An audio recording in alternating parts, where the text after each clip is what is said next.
Hey everybody, it's Ben, and I'm back once again with another video for you guys. Today I'm going to give you my quick thoughts on Aquaman issues 4, issue 5, and issue 6. So, the story picks up right after the events of the previous issue. Let me just make sure these are back in order. Yeah. So, issue 4 starts out with the Aquaman is actually being held in a detention cell for the supposed attack of the Atlantean forces on a naval ship, which we, as the readers, know the Atlanteans and Aquaman by extension are actually innocent of.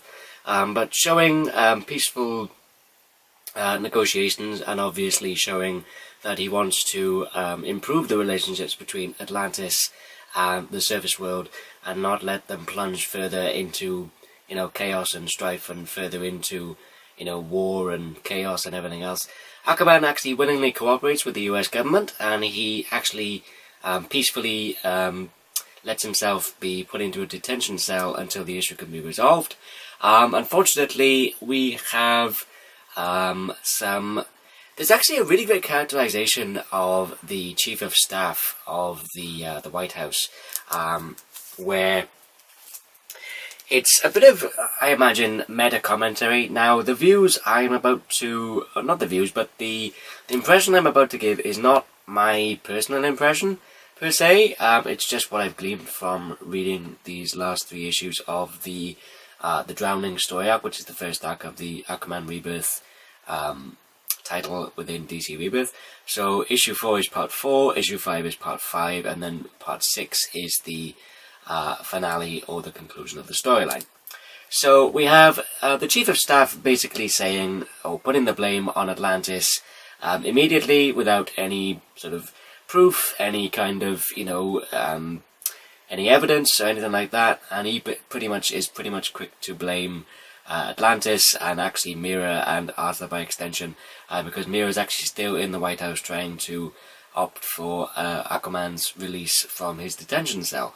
And there's this sort of vibe I get from the Chief of Staff and from the American sort of government as a whole, where they need an enemy to keep fighting, and they need to keep fighting, and they need to keep their military force, in prime, condition and in prime fighting order.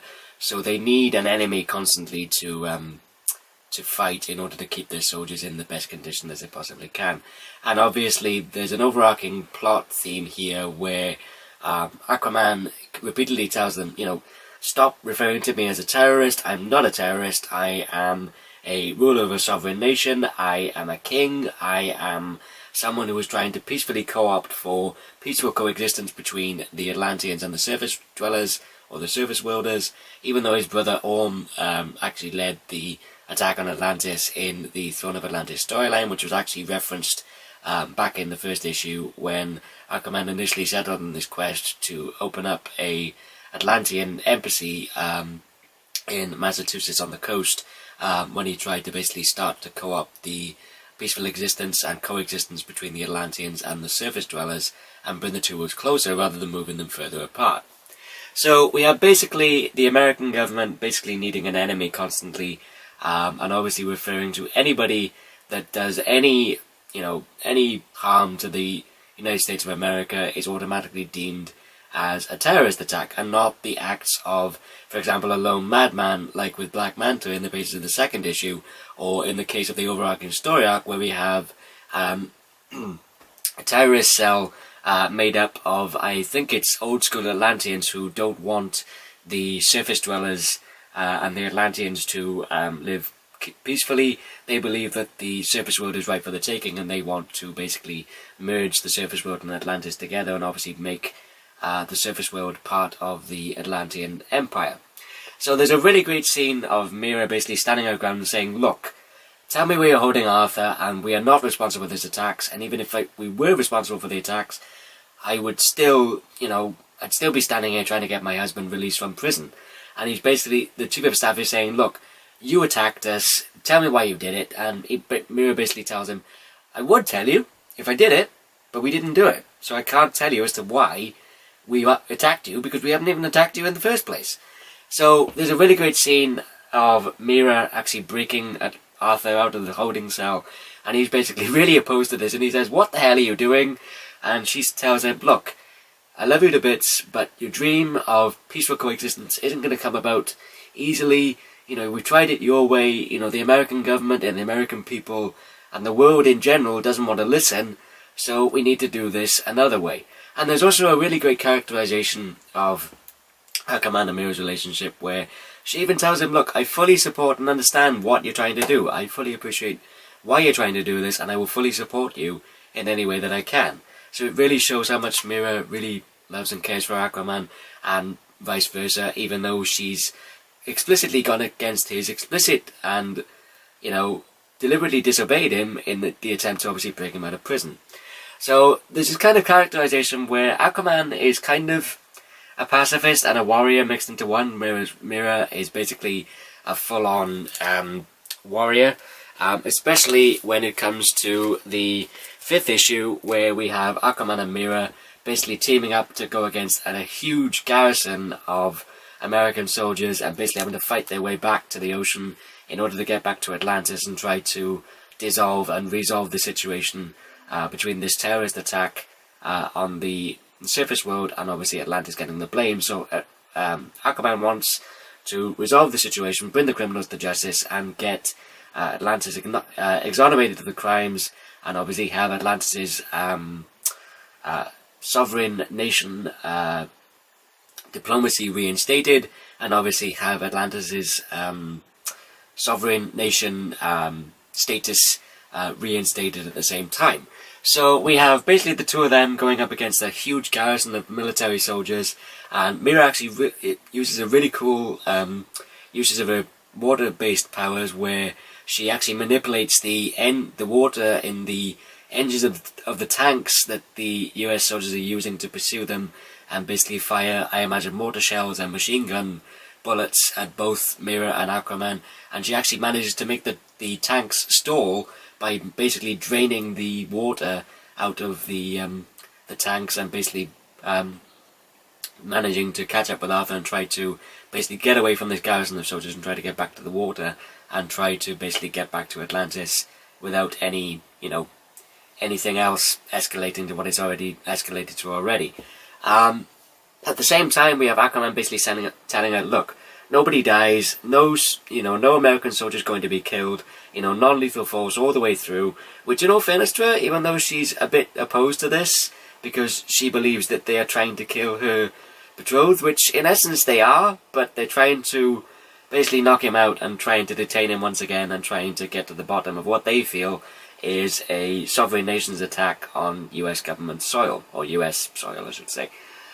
So basically we have that fight scene between Mira and the American soldiers throughout the majority of the issue, which was really, really cool and really well done. And this also culminates in a fight scene between Aquaman, Superman, and Mira. Superman actually shows up at the request of the US president, basically tells Arthur, "Look, stop what you're doing, let me help you, let me come to Atlantis with you, let me try and, use my pull with the government, and let me try and get you, exonerated and everything else, and let me just help you bring these criminals to justice if you are indeed innocent." And there's a really great line from Aquaman where he says, "Look, you've always seen me as the black sheep, I've always been, the fish guy, I've always tolerated and, admired the trinity of obviously Batman, Superman and Wonder Woman. I've admired the friendship and the camaraderie between, Green Lantern, Green Arrow and the Flash, but I've always been seen as the fish guy, or the weird fish guy that nobody trusts on the roster of the Justice League." And he's always seen himself as the black sheep of the Justice League. And he even tells Superman, "Look, if you're trying to help me, then why are you trying to stop me? If you're trying to help me, try and get these American soldiers off my back, and let me get back to Atlantis, and let me bring these criminals to justice, and let me get, my kingdom and my family exonerated of this crime, and let me get my, my diplomatic immunity, my diplomatic standing as a sovereign nation, let me get all this back, rather than trying to stop me." But eventually, obviously, Superman just can't let him go, so basically Aquaman tells him, "You're not going to let me leave?" And he basically turns around to him and punches him full force in the face with both hands, declaring to Superman that "I am a king," and he basically starts to beat 7 shades of Chikata out of Superman, and actually Mira joins in the fray and says, look, he has help, when Superman says, look, let me help you, and Mira actually interjects and punches him full force, sending him into back into the fray, but out of the way, and saying, look, he has help. And basically Mira joins in, and basically the two of them team up to fight Superman. So basically, throughout this, Aquaman's trying to reason with Clark and basically say to him, look, how many times has one of your enemies tried to discredit you by making you look bad in front of the world? Somebody has done this to you no end of times. Lex Luthor's done this to you. Metallo's done this to you. Doomsday's done this to you, especially in Action Comics in the first 6-issue arc, where they've been basically in a slugfest for 6 issues. Anyway, so basically Aquaman tells him, look, one of my enemies is trying to discredit me in front of the world. Now, he believes it's going to be Black Manta, but it's actually Nemo, which I'll leave the acronym for the organization, which Black Manta has inadvertently joined up with over the course of this 6-issue arc, and they are trying to, I imagine, get Aquaman discredited in front of the world and trying to make Atlantis look bad in front of the world, as well as Aquaman and Mira by extension. And Aquaman basically declares to Superman, look, I'm trying to protect my kingdom as well as my family. I am a sovereign ruler of a kingdom that I'm trying to protect, and I have a family that I have a duty to uphold to try to protect. I'm trying to protect both by trying to get to the bottom of this conspiracy to try and make me look bad and try and tarnish my reputation as well as Atlantis' reputation.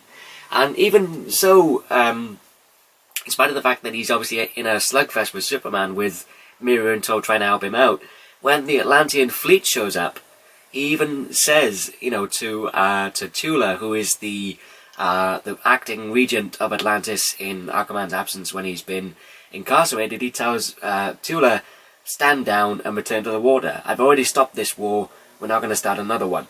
So he basically tells his fleet to return to the water, and basically Clark tells him, fix this or else. So while they're obviously making their way back to Atlantis and swimming back, Mira actually asked him, was Superman actually serious? And Aquaman says, yes, he was deadly serious. And she says to him, so what does that mean exactly, that he's given you leave to sort this? He basically says, I really, really need to fix this, which leaves off for a nice cliffhanger for the next issue, where we actually find out who it is that's actually trying to frame Aquaman in issue 7.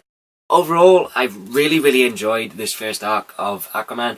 It's been a bit of a sleeper hit for most people, I would imagine, because most people, tend to see Aquaman as, as the fish guy of the Justice League, and, he's the guy who talks to fish. But in this, it's a very different take on the characterization of Aquaman, while at the same time, he is a ruler of a sovereign nation, he is a king, he is a pacifist, but he's trying to solve everything through peaceful intentions and trying to basically work with the world leaders rather than try to force his way into a situation where he comes out on top.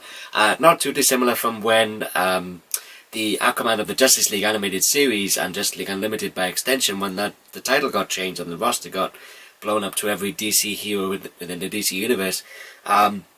He basically walks into the US Embassy demanding Atlantis'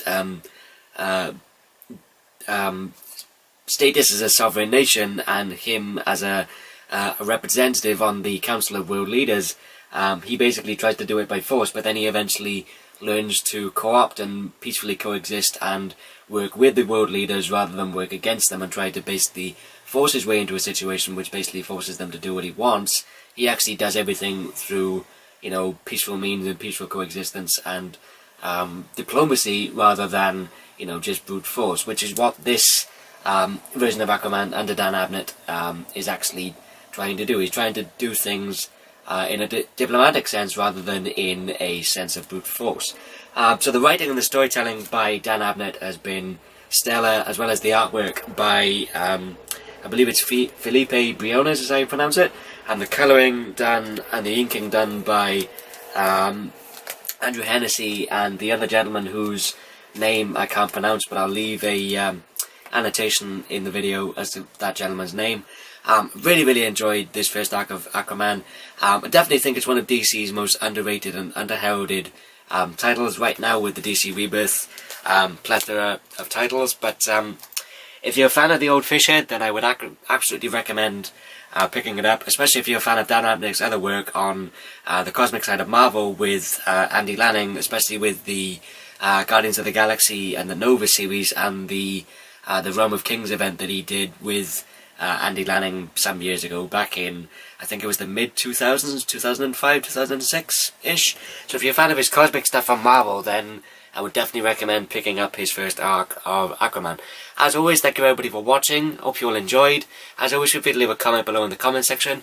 Let me know what you think of this current arc of Aquaman and this current series and characterization of the King of the Seven Seas and the King of Atlantis. Let me know what you think so far. Are you enjoying the title? Will you be picking it up when it comes out in trade? Are you excited to see who's actually the mastermind behind this whole thing? Are you excited to see where the series goes, or will you, dare I say, on the basis of my reviews, will you be picking up the first arc in singles or in trade and giving it a read that way? As always, thank you everybody for watching. As I said, feel free to leave a comment below, rate the video up or down, but as always, if you dislike the video, let me know in the comments below why, and I'll take any feedback or consideration into I'll take it into consideration for future videos, and any recommendations for any improvements as well. I'll take those on board for future videos and future endeavours on my channel as well. As always, thanks everybody for watching, and until next time, this is Gambit896 signing off, and I'll see you guys next time. Take care.